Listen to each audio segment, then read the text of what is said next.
Hey YouTube, this is Kinda Guy back again for part 2 of my review of the Sightmark mini green reflex sight, or mini green dot reflex sight.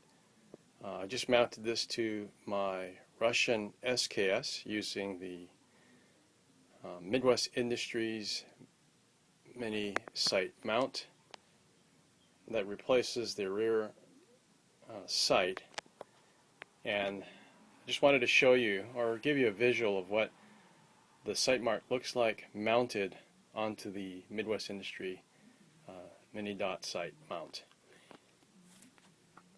Here you can see the Sightmark sight mounted, and the screws that I used to mount this particular sight came with the mount itself. These are not the bolts that come with the Sightmark reflex sight. I just found it easier to use. These mounting bolts are actually shorter, and that's important for one particular reason. As you can see, or hopefully see, the bolts extend past the mount and run right into the receiver here. And so I decided to use the shorter bolts that come with the mount itself and not the reflex sight. And it seemed to work pretty well.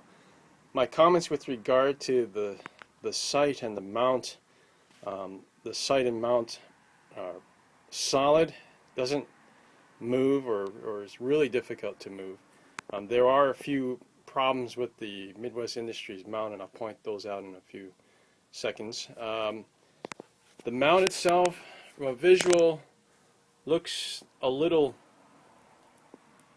canted, but that might simply be an optical illusion. Seems canted a little bit to the right.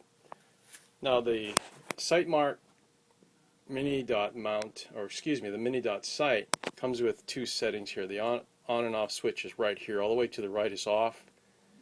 If you move the switch to the middle, the dot will be, a faint green, and then of course the highest setting is all the way to the left. So there appears to be two settings, which is really nice because some of the sights do not come with an on and off switch, and they are simply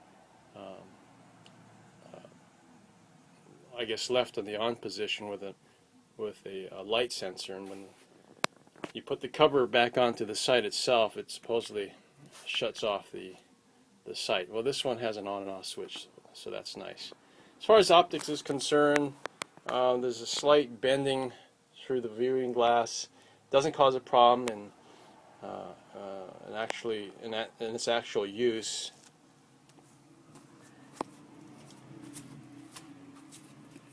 Now, one thing I did want to point out is that the Midwest Industry mini dot mount works fine. It's solid, it doesn't move, but it does interfere with the use of the gas tube takedown lever. And I apologize if that's not the correct terminology for this particular lever here, but as you can tell, the mount uses these two bolts on either side, and it clamps down on the lower portion of the sight. And when the mount is used, the lever, it interferes with the lever, that is to say.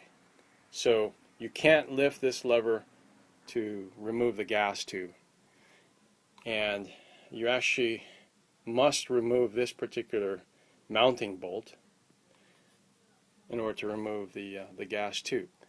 It's not all that big a deal, but it is one step that you have to go through, one extra step I should say, and could possibly result in a change in position with respect to the mount. I don't think so. The mount is pretty solid, and there are a couple of stop screws that you can use to make sure that the mount is properly aligned.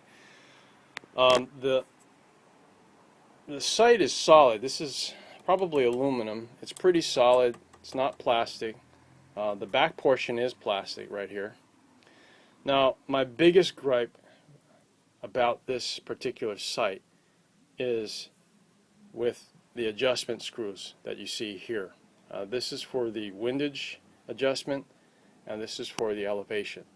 Now this sight does come with a screwdriver. It's not a very good screwdriver. It's in fact a very low quality screwdriver, and breaking the tip is not as easily done if you bend the screwdriver while attempting to adjust these particular windage and elevation screws.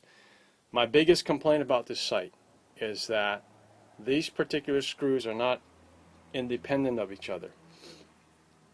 It is difficult to determine what these screws or the function of these screws are, because when you start to turn these screws, you don't see any change in the sight in terms of elevation and windage. In fact, when you turn this particular screw, which is supposed to be the elevation, the sight moves left and right, and then moves up and then down. And the same with this particular screw. So if you're adjusting here and then you adjust here for windage, it throws everything off. Also, you know, it's hard to tell whether this adjusts for elevation or windage just simply by turning the screw. So, you know, the sight itself is really inconsistent with respect to adjustments, and it's really difficult because if you adjust for elevation and you're spot on with elevation and then you try to adjust for windage, it just throws the whole thing off. So I'm not happy with this sight. It's not satisfactory to me. It's not designed, nor does it operate for its intended purpose, and therefore I'm disappointed with this sight, and I will be returning this particular sight. Now, I don't know if this is simply because this particular sight is defective, or the entire line of Sightmark mini green dot sights operate in the same fashion, in which case I think it's not worth the money. So that's my little review. Hope you come away with something new. If you have any questions, please post them in the comments. Thanks.